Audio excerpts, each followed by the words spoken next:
Go on, sorry. Hello! Welcome back. We are here today just for a very quick video just to show you some of the new upgrades that we've done. I think our last video was an upgrades video. Well, yeah, it was. Then we got bored again before we go away and decided to do a whole load more. So that's what we're going to show you today. So first up, move Kevin, move Sorry. Kevin. First up, we have actually tested it this afternoon with our wok, and we've made an egg fried rice. But we got the Kadak 2 Cook 3 Pro Dulux with quick release on the gas, because that bit is the most important part. And that's to go with our new external gas point, which we showed you in our last video. We did ask for some recommendations of what to use with it, and we've seen that a few people are using the Kadak. It's very impressive, actually. It's really good, isn't it? Like, we was considering the sort of barbecue style, if that's what you call it. Like the big round sort of, one. Yeah. But then we... It looked like it would take up so much space in the motorhome. It didn't seem... It was really heavy as well, really heavy. Yeah, and more expensive. It was about 100, was it 180 for the cheapest one? Yeah. And yeah, there's 6 of us, and I think we'd need a substantially sized one to actually cater for all of us. And it'd take up the entire garage. So. Well, this has worked, hasn't it? I mean, and look at it. I don't know if you can see that. Yeah, you can sort of see that, but it's... For what it is, it's tiny and it works really well, doesn't it? Oh, it does, definitely. And, you know, we're still getting the benefit of... Because we wanted that big round one, didn't we, for sort of communal kind of cooking, barbecue style, you know, with friends and family and stuff like that. But I think you still get it here, even with... you do. Even with that, so... Yeah. Yeah, I'm quite impressed with it. Yeah, so on to the next upgrade is this Table. La Table. La Table. Oh. Brilliant, isn't it? Oh, it really is. It's fab. Yeah. What are you doing with that camera? I'm just so rubbish at holding the camera. My arm gets so tired. No, do you know what? We fitted this. It was on the weekend, wasn't it? Yeah, a few days ago. Yeah, but it was on the weekend. We fitted it at night, basically, because it was just like, let's just get it on. And it was so simple to fit. It's just got some locating screws and just a load of Sikaflex on it. He let me screw into the side of the van. Yeah, that's these 2 screws. In fact, so let's point this out to the camera. This screw and this screw. So if these 2 screws fall out at any point in the next few years, it's on record now. Those are the ones that Laura did. I did my best. No, but you know what? It's brilliant. It locks into place. I mean, I've seen a lot of people that have these already, but it just works perfectly, doesn't it? Oh, it does. And so many people, you know, that have seen it, people walking past, even our next door neighbour, and people in Facebook, because if you follow us on Facebook, you probably would have seen it already. Yeah, loads of people have commented about it, We've posted, whenever we've tried it out and tried out the Kadak, we have posted it on Facebook. If you're not already following us on Facebook, if you join us over there, we'll put the link in the description, because we're very interactive on Facebook, aren't we? Yeah, Facebook is like the live kind of what we're doing now, rather than what we've done. We do have a community group as well that's slowly growing, and we like to see what other people are doing, what adventures they're on, what upgrades they've done, new items and all sorts, don't we? Yeah. So you should definitely join us there if you haven't already. Yeah, definitely. I love that sort of stuff, and I always remember when we was in France. I mean, this has always been in the back of my mind. You see other motorhomes, you want to look inside of it, don't you? You always do, no matter whose it is. And we was in France, and we met up with a family out there, didn't we? Yeah. What was the name of that campsite we went to? Is it Le Nue de Roy? It was Le Nue de Roy, yeah. It was before we moved. We was on the other side of the lake, and we was chatting to this guy, and he was like, yeah, come in and have a look. That's what everyone wants to do. And it's true. I always want to look at people's motorhomes. So if you ever see us out and about, show me inside your motorhome. We'll show you ours. Yeah. But yeah. Right then, what's the next upgrade? What else did we do? We have done... Oh, this is another nighttime job, wasn't it? I'm gonna go over here so we can see. Can you see? Almost. You can't see it. You can't see it. Well, because... no, you can't see it. No. But there's an LED strip light there now. Do you know what? I'll turn it on just so you can see it. I don't think we will. You will, because it'll glow. You'll like this. Okay, that was the tiniest. Oh yeah, it's getting brighter. I'm hoping the camera's picking this up. Yeah, it will do. But like you say, you've got some pictures of it at night, haven't you, when we fitted it? So we can put them on the screen now. Yeah. But yeah, it's an LED strip light, and I've actually fitted a dimmer switch to it as well. Yeah. and this is quite geekish really, isn't it? But we matched the colour temperature.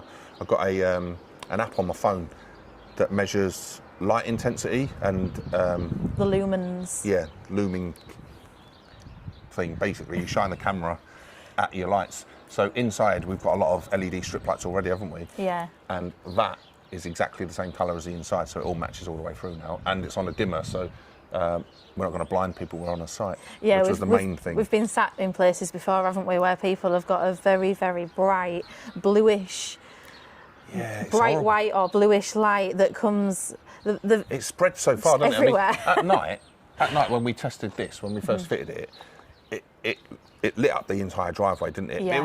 It was a warm glow, obviously, because it's warm white, but it still lit up the entire driveway. And you can just imagine that if that was daylight white, it would be, I don't know. I mean, each to their own, but I don't like it. No, I I don't. And I think as well, if we're sat outside, even if the kids are with us, and then they transfer to going inside to start getting ready for bed, it's not a great. Yeah, it's the same light, difference. isn't it? Yeah. It's just cosy, isn't it? And when you pull the awning out, it drops down because you can see as well that we haven't gone all the way to the edge of the awning. So when the awning's out, it actually sits underneath the canopy. Yeah. And you drop the front down, and that's where the light stops, isn't it? Yeah. There's no light bleed at all. It's brilliant.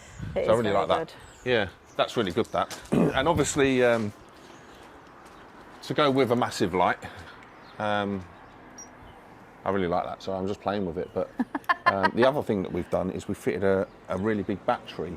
Now, if you remember from the last video, when we was fitting the external gas point, we found a huge space, didn't we? In front of the, in front of the wheel arch, actually. It was in front of that wheel arch, so it was underneath the drawers.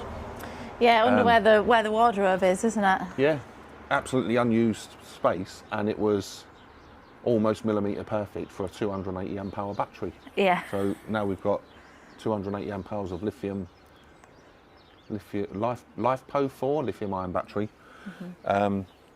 and it works perfectly, doesn't it? I mean, it's amazing. We've been testing that out as well, and the other day we managed to cook a batch of sausages for 3 people to make sausage sandwiches, a cup of tea. We did it all with the air fryer and the kettle, and we used 7% of battery life. That was the air fryer and the kettle. Yeah. At the same time. So that was 7% basically to make lunch. Yeah. And within a couple of hours, well, less than a couple of hours, because I mean the sun's been great, hasn't it, this week? We made lunch, didn't we? And then before you went to get the kids from school, it was at 100% again. Yeah. And then I check it as well every morning, just because I do. You're a nerd. Yeah. A battery nerd. There's a freezer on all of the time, which you'll see in one of our previous videos. We fitted a freezer to the garage on a slide out. That's on all of the time. That uses about 4% overnight. Yeah. When the sun goes down until sort of 9 o'clock in the morning, it's used 4%. There's tablets and stuff on charge. I've had everything on charge. Yeah, we keep bringing things out that need charging to use free electric, the free electric instead of sticking it in on the house. Yeah, because I want to test it. But that 4% is typically, I know it's not a lot, 4%, but that's the freezer running and charging devices and stuff like that. And then by 9:30, it's fully charged again. Yeah. So I think that's going to be a bit of a game changer for us, because we struggled for power, didn't we? We did. Last time we ended up plugging in, which we didn't want to do. We wanted to see how long we could go. Within 3 days of being in France, we were plugging the electric in. And I think it was just lack of battery space. Is that right? I think there's a few things. I think there's 6 of us. So that's 6 people's worth of devices, and especially the kids, they've got switches and phones, and we had tablets, and obviously all the recording equipment and laptops and stuff. So we're just naturally using more anyway, because there's more people, aren't there? Yeah. But then on top of that, we only had a 110 amp hour gel. I think it wasn't a gel battery. It was a lead acid battery, just a standard leisure battery. 110 amp hours, so that actually gave us 55 amp hours, didn't it? Yeah, basically. Yeah, it wasn't very good, was it? In fact, we tried to cook chips once. We had 100%, and we got halfway through cooking the chips, and it stopped working. It was only on for 10 minutes, wasn't it? So whereas now, so obviously I've refitted the inverter on the new battery. Yeah.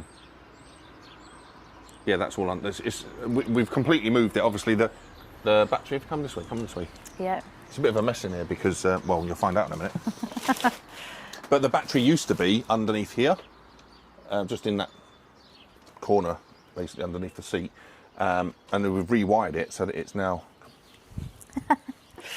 I'm coming. So it's now in here. So obviously to do that, we've had to run new wires into the 12-volt fuse box. But it's a real simple job, really simple job. And yeah, and then underneath here is where the inverter is, which actually works out. But this is completely by accident. It actually works out perfect for dropping the extension lead, doesn't it, out the window onto that new table. Yeah, which is how we've been trying it, isn't it? Yeah. Yeah, so... Oh, that's another thing that's on. The TVs are all on... I know they don't use a lot of electric, but the TVs are... We've got 2 TVs, they're both on standby. We've got the Wi-Fi in here, we've got the TV booster thingy. It's all on, you know. Yeah, we leave it switched on, don't we? Yeah, and it's, like say, 4%, so I'm really excited to see what that can do, definitely. Especially in a sunnier place as well. Yeah. Which leads us on to our next point, because we have now booked our Easter holiday. We've booked the ferry. Finally. Finally booked the ferry, just a few days before going, isn't it? And we have also booked like a destination campsite in Normandy in France. Yeah. So we've still got to get there and get back again. So there will be some wild camping spots, maybe some airs. We haven't actually decided where we're going to stop yet for those extra nights either side of. Well, we want to try it out, don't we? Because last year was our first year, wasn't it, in the motorhome? Yeah. Really. So before that, obviously, we had the caravan, and before that was the tent. Yeah. Caravans and tents, you have to book pitches. Yeah. And then when we got the motorhome, we just naturally went with that same flow. We booked pitches, you know. And then it wasn't until we started speaking to other people, was it, with motorhomes, and it was like, oh no, I'll just go. You know, I just get up and go. We'll just see what's there, kind of thing. Yeah, I mean, we do sort of take our chance with campsites, don't we? That's what we did last year. We just turned up and hoped for the best, or booked something. We started on to, the road. but that was summer. Yeah. That's what I'm saying. It's like we sort of built up until summer. We was booking holidays, and then we was like, well, we've spoken to people. Let's just kind of see what it's like and wing it a little bit. Yeah. And that's what we're going to do again this year, isn't it? So we want to use this one as, again, another practice. For our big one over the summer, which we're not telling you where we're going yet. No. Some people I think do know already. Yeah, we have. Don't put it in the comments. Well, no, because we haven't fully finalised anything. No. We could end up anywhere, really. Well, that's the thing, isn't it? Because I always remember that couple that you met in Spain when they drove down from the Netherlands because it was raining in the Netherlands. And that's when it clicked. It was just like, they went to the Netherlands. They didn't like it because it was raining, so they drove to Spain. And that's the freedom, isn't it, that we've now got? Well, they'd gone from Scotland, hadn't they? They'd gone from Scotland. They must have got the ferry at Hull or something. Yeah. Across to Netherlands, and then it was raining. And then when they checked the forecast, it wasn't going to stop.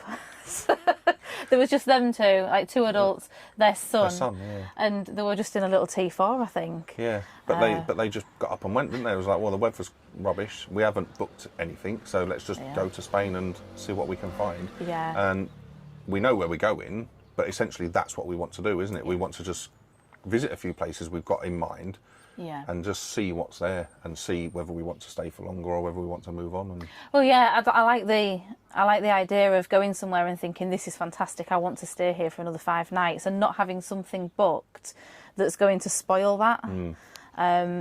Because there's been times in the past where we could have stayed if we hadn't have booked the next place. We could have stayed for another week if we wanted to, because we enjoyed it so much. And then you move and the next place isn't quite as good. And it's a real shame, isn't it? Or you don't get to see everything because you're rushing to get to a place that you've booked. Well, yeah, look at We Camp. When we went there the first time, we went there for 2 weeks, we was in the caravan. Yeah. And we didn't make it to La Scala. It wasn't until we went again in the motorhome because we ran out of time, basically.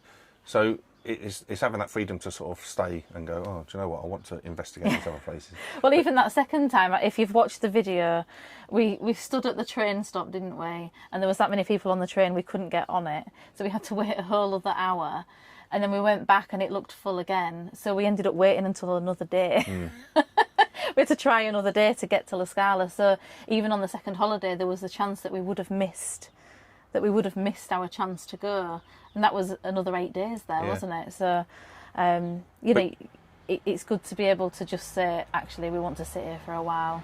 The only thing we do have to book is the ferry, really. We want to know when we're coming home, and then if we've got appointments, if the kids need to do something before they go back to school in the summer holidays, we can fit all of that into like the last week. So we haven't got too much movement on the ferry, really. No. Because there's a lot to plan when you've got 4 children at home. There's a lot to plan at the end of the summer holidays before they go back. So. But yeah, so Easter's planned, semi-booked. We are definitely going. Yeah. Where are we going again? Normandy. France. Normandy, France. We're going somewhere in France, down there. Yeah.